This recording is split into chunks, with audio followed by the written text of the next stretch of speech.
your guest on this program and the person that is going to be a guide to some of those issues bothering your mind. Today we are looking at learning disability and the components of learning disability. On our previous episodes, I have spoken about learning difficulties, and we have mentioned learning disability at some point in time. But on this particular program, we are going to be looking at the components of learning disability. Well, as a child psychologist, as a behavioral remediator, as a learning disability therapist, as an education consultant, I will boldly tell you that learning disability cannot be inherited, it cannot be infected, it cannot be via infection, it cannot be spiritually sent to anyone. But learning disability is a disorder in anyone living with learning disability. It is just a disorder that has to do with the way the brain of the person living with learning disability is wired, the way the brain is wired. It does not make them unintelligent. Most of them are intelligent. It does not make them dull. Many of them are smart, clever, and very brilliant. Except that at the early stage, they have challenges that we all must understand. Several people have learning disability and they have actually overcome them. They have been able to learn and do things based on the fact that this challenge or this disorder, as it is called, was discovered early in life. You are welcome back. Today I will be looking at the components, some of those things that formed learning disability. Well, let me tell you that I will not start with the names. I will not start with the names of these components, but I am going to start with some of the things you are going to notice, some of the things you are going to experience, some of the things you are going to observe on any child living with learning disability. One of the things you are going to see when you want to actually suspect that a child has learning disability is to discover that your child is unable to put his ideas into writing. When the child is unable to write down some of those words he could call, those words he could pronounce. Sometimes the child can pronounce the word cat, letter C, letter A, and letter T. When the child can pronounce no, letter N, letter O. When the child can pronounce cup, letter C, letter U, letter P.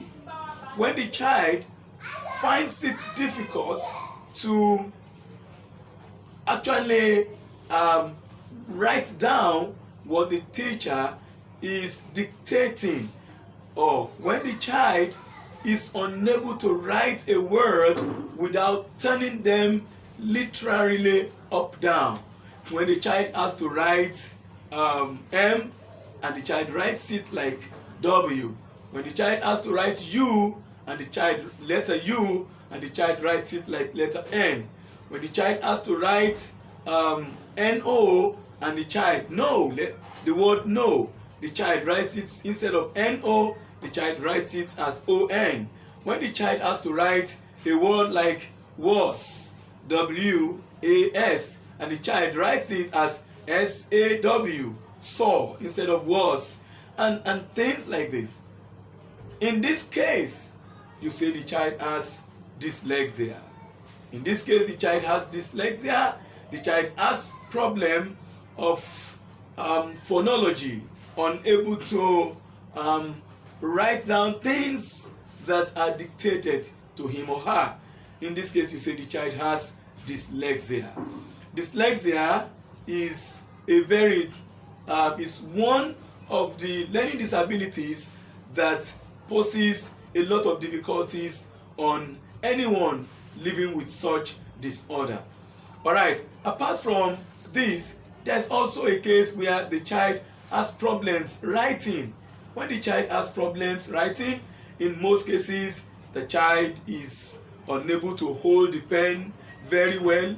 In this case, you say the child has poor pencil grip or very awkward pen hold.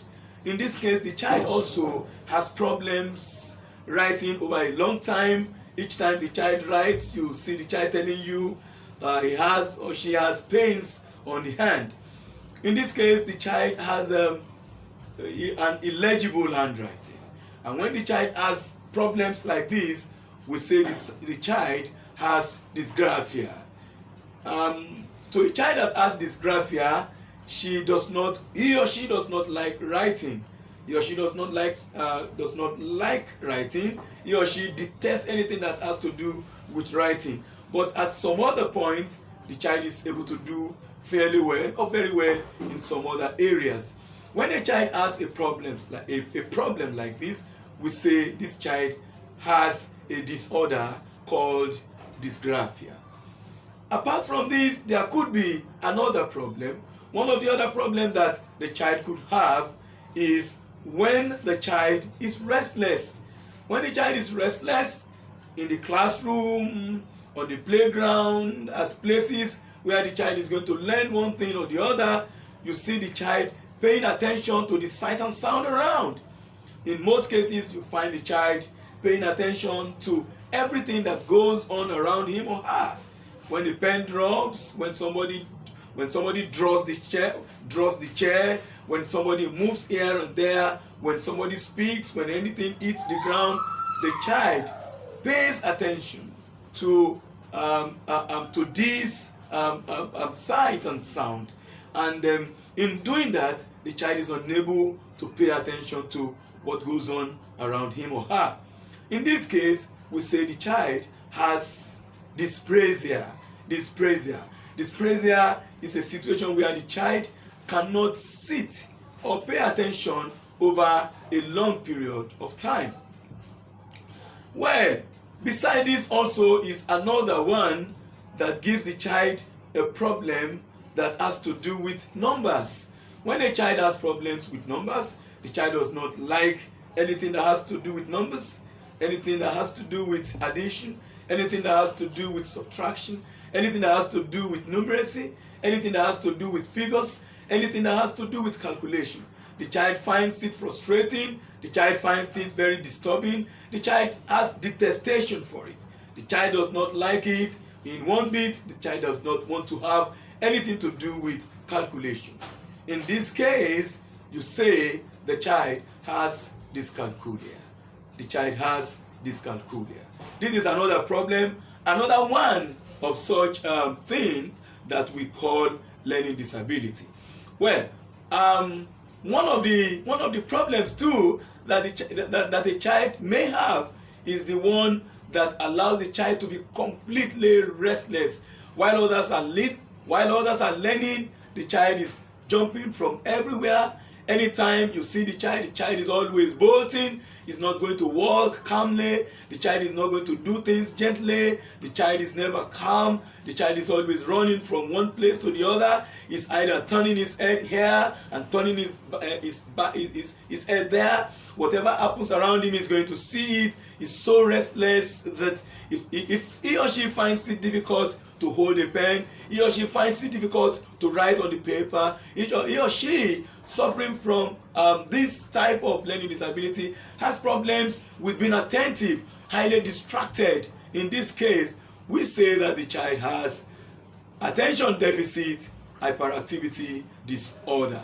All of these together are what we call learning disability.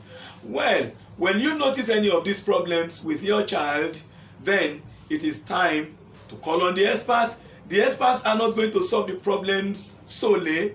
You are going to join the experts to solve the problem. I know back home, some of us have children suffering from this problem. Can you please put a call across to Dr. Olabi on Educa TV, proudly Highfield Edu Consult. See you next time when the next episode comes